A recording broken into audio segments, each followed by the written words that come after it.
absolute pleasure it is to welcome these three officers in uniform. A big round of applause for our special guests here this evening. Please take a seat, and thank you very much for joining us. Major Shilke, let me start by asking you, you were introduced as the Wonder Woman of Wayanad. Tell us what it was actually like to be there, what it was like to be up against the challenges that you have been trained to cope with. Thank you, ma'am. Indian Army does not serve the nation through military strength, but it also serves the nation through humanitarian assistance, providing relief and succor for the organization. And its mission is just not to defend the borders, but also to defend the soul of the nation. And in the times of disaster, our uniforms signify not just the duty, but humanity as well. 30th of July 2024, torrential rains led to the devastating flash floods and landslides which in the Wayanad district of the Kerala, which resulted in the loss of property, loss of life, cutting of the accesses and isolating the villages, which further led to the cutting of the essential supplies and the emergency services, and mainly the hope for recovery. So in those difficult times, we were called upon, we got orders from our seniors to act swiftly and decisively. So in that time, the time was the real essence. During that thing, so we had only one mission, to restore the normalcy and to save the lives. So accordingly, our journey started with the preliminary recce, which revealed the extent of the damage. And subsequently, our columns were marched towards the site. So you can just see, we received orders and within no time, we were on our job. So this shows the operational preparedness of the Indian Army is having.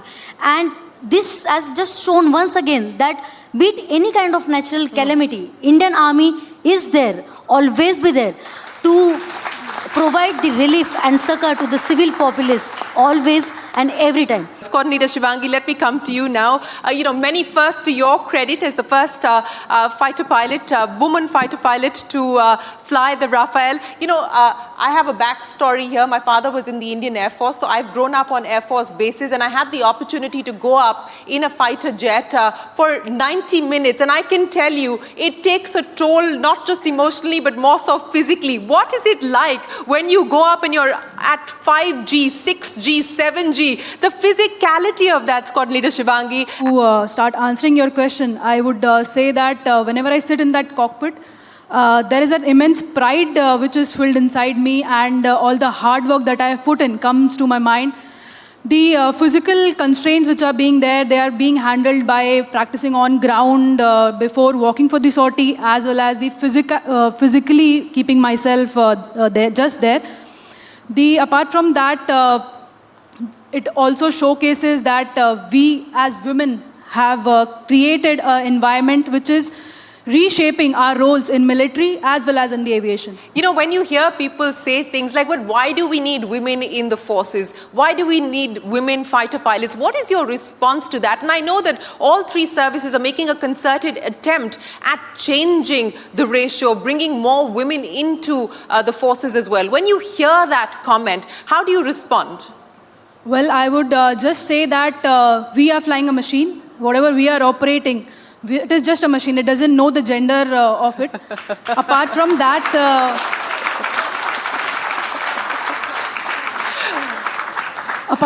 I would like to say that women in combat have proven themselves through their capabilities, leadership, as well as their resilience. And case in point being Major Sita here and Captain Shilpi, who have projected themselves in all realms of the military roles.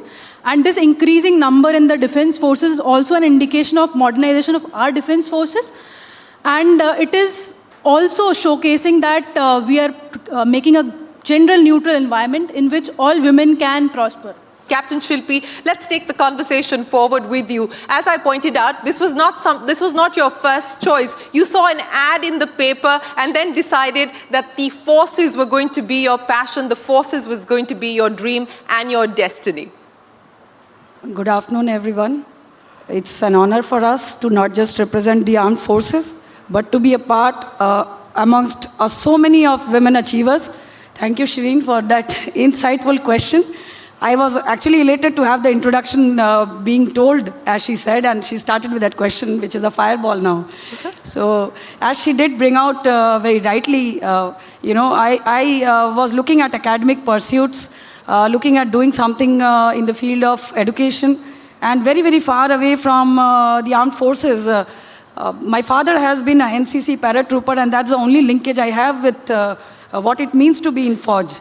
But then when there was so much boom in the BPO culture, I'm talking about the early 2000s, we were tending to applying to, most of us went through this middle class upbringing. So we wanted financial independence the moment we had our head on our shoulders.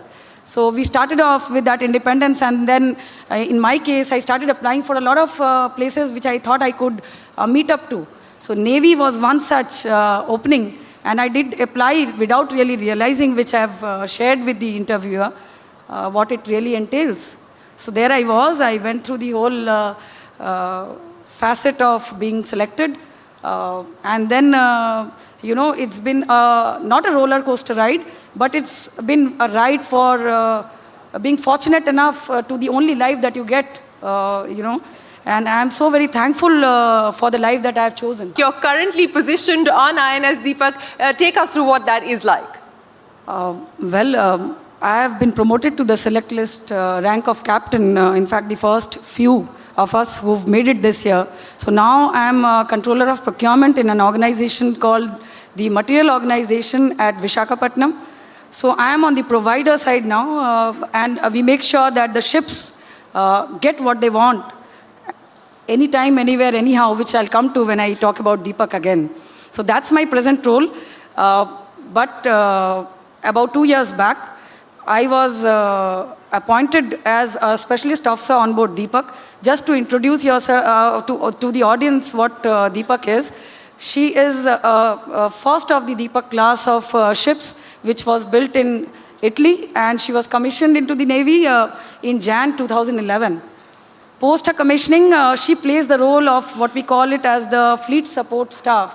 So FSS is mainly a tanker which supplements the fleet and makes sure that the ships which go out at sea remain at sea for sustained periods.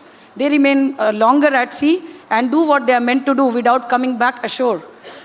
So let me share with you some very particular insights which now when I look back are very interesting facets.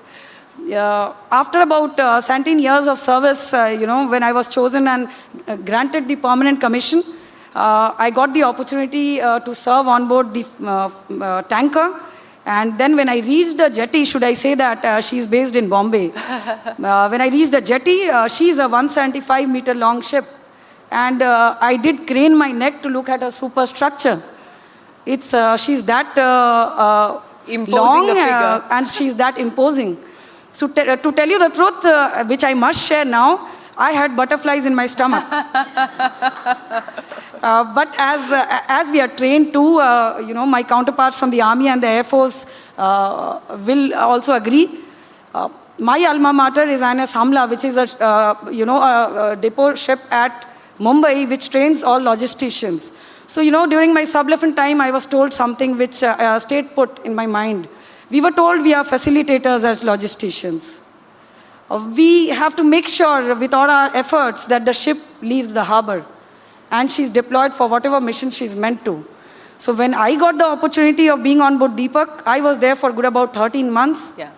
Though it does appear like a roller coaster now when I look back, it was a tasking which tested me as a person and made sure that, I draw inspirations from all the appointments that I had so far. Yeah. But to have completed the missions that we were meant to do and to be able to have the fleet ships sustained through supplies which include the ration, which include the fuel, which may also include so many other things. Yeah. To have longer legs at sea is what was absolutely, it felt like a dream come true. Ladies and gentlemen, a big round of applause for Major Sita, Squadron Leader Shivangi Singh and Captain Shilpi. We wish you the very best of luck and we thank each one of you for your service. Thank you very much.